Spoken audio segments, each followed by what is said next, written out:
Hey guys, welcome to our channel. So in this video I'm going to show you how to add a bank account on eBay. So simply you need to create a business account if you want to add your bank account. So simply search on Google how to create a business account on eBay and you will directly approach to this link.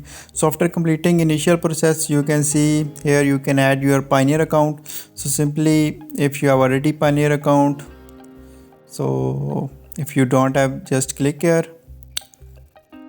and you can create your account here. But if you have already account, just simply click here.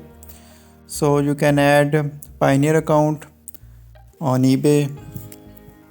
So when you click this, new pop-up appear and just you can type your email here and password and then click on sign in and wait for few seconds.